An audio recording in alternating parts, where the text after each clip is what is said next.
Hello प्यारे बच्चों, welcome to my YouTube channel. स्वागत है आप सबका study with Usha ma'am channel पे। आज हम 9th क्लास का भारत और समकालीन विश्व, ठीक है, का पाठ नंबर 4 वन्य समाज एवं उपनिवेशवाद के प्रश्न उत्तर करेंगे। इसकी व्याख्या हम पहले कर चुके हैं। व्याख्या का लिंक आपको डिस्क्रिप्शन में मिल जाएगा, ठीक है। इसमें मैंने देखिए वो सारे क्वेश्चन डाले हैं जो आपके एग्जाम में अभी तक पूछे गए हैं या आगे भी आपसे पूछे जा सकते हैं, ठीक है। तो वीडियो को लास्ट तक जरूर देखिएगा, आप सबके बेनिफिट के लिए ही है ये। चलिए स्टार्ट करते हैं। पहला क्वेश्चन है कि भारत के प्रथम वन महानिदेशक कौन थे? तो ये है ड्रास्टिस बेंडिस, ठीक है। दूसरा क्वेश्चन है कि भारतीय वन सेवा की स्थापना कब की गई? तो की गई थी 1864 में। देखो ये दोनों क्वेश्चन है, लास्ट ईयर जो एग्जाम हुआ था 9th क्लास का, उसमें क्वेश्चन ये पूछे गए थे, ठीक है। प्रश्न number 3, imperial forest research institute की स्थापना कहाँ की गई? तो ये की गई थी देहरादून में, ठीक है। प्रश्न नंबर 4, किस अंग्रेज अधिकारी ने 400 बाघों का शिकार किया था? तो ये किया था जॉर्ज यूल ने, ठीक है। प्रश्न नंबर 5, किस वन कानून के द्वारा वनों को आरक्षित, सुरक्षित और ग्रामीण में बांटा गया? तो ये बांटा गया था 1878 में एक वन कानून आया था, उसके अगेंस्ट वनों को 3 श्रेणियों में बांट दिया गया था, ठीक है। प्रश्न नंबर 6, बस्तर विद्रोह का नेता कौन था? तो आंसर है गुंडा दूर, ठीक है। प्रश्न नंबर 7, वन विनाश किसे कहते हैं? तो आंसर है कि वनों का बड़े पैमाने पर नष्ट करना या उनको काटना क्या कहलाता है? वन विनाश कहलाता है, ठीक है।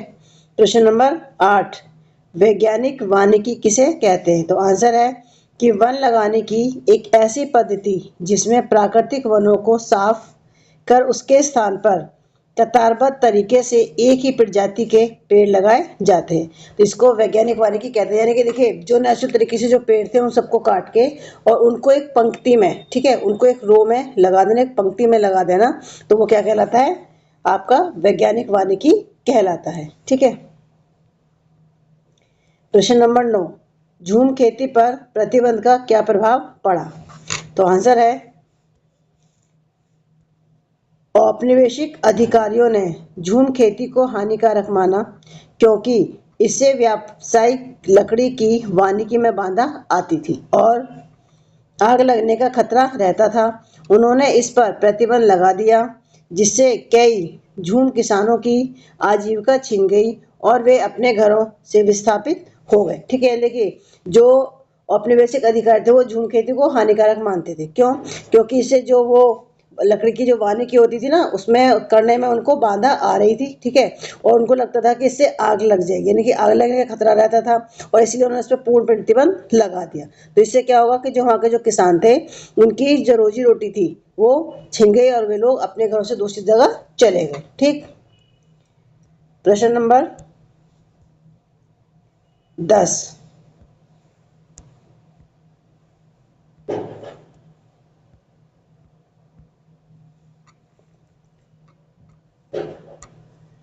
बस्तर और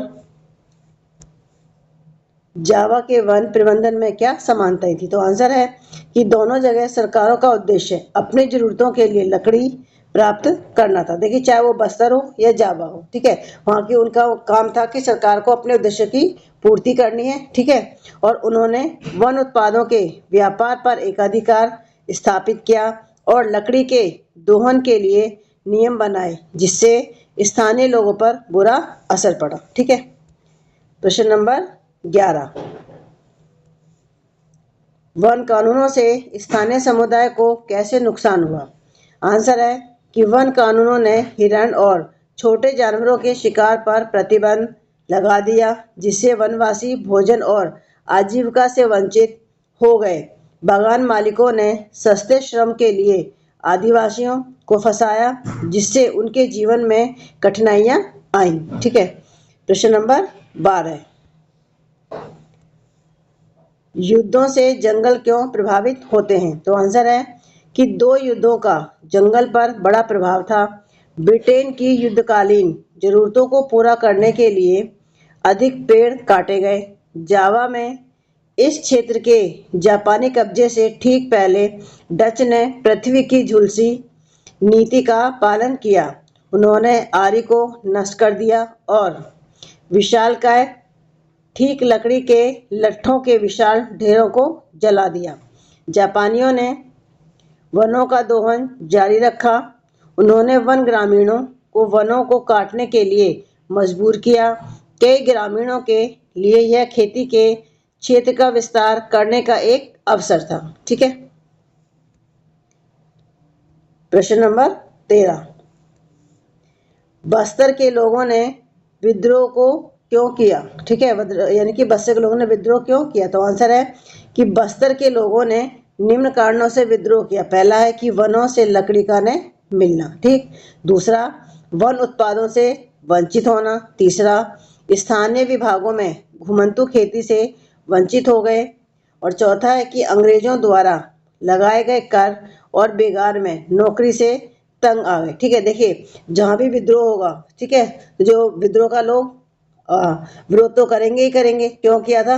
क्योंकि इसलिए किया था तो कि उनको वहाँ से लकड़ी जो थी वहाँ से उनसे मिलना बंद हो गई थी और जो वनों से जो उत्पाद होते थे वो भी उनको नहीं मिलता था। ठीक है, और जो उनकी घुमंतू खेती थी उसको भी वो नहीं कर पा रहे थे, तो इस कारण से उन लोगों ने क्या किया था? विद्रोह किया था। ठीक, प्रश्न नंबर 14, वन उत्पादों के विभिन्न उपयोग बताएं। आंसर है कि वन उत्पादों के उपयोग, पहला है फल और पोषक खाद के लिए। दूसरा जड़ी बूटियां और दवाइयों के लिए। तीसरा लकड़ी का हल जैसे औजार के लिए। चौथा बांस की बाड़ें, छतरियां तथा टोकरी बनाने के लिए रस्सी बनाई जाती है। ठीक है, क्वेश्चन नंबर 15, वन अधिनियम से गांव वालों की मुसीबतें कैसे बढ़ गई? तो आंसर है कि रोजमर्रा की गतिविधियां गैर कानूनी बन गईं। दूसरा लकड़ी चुराने के अलावा कोई चारा नहीं बचा।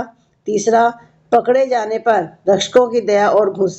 ठीक है, चौथा है कि लकड़ी एकत्र करने वाले विशेष तौर पर परेशान। ठीक है, तो देखिए ये इस चैप्टर के सारे इंपॉर्टेंट क्वेश्चन थे, इससे बाहर कोई भी क्वेश्चन आपका नहीं आएगा। अगर आप मेरे चैनल पे नए हैं तो प्लीज़ मेरे चैनल को लाइक और सब्सक्राइब जरूर करें, साथियों और बच्चों को भी शेयर करें ताकि और बच्चों को इसका फ़ायदा मिल सके।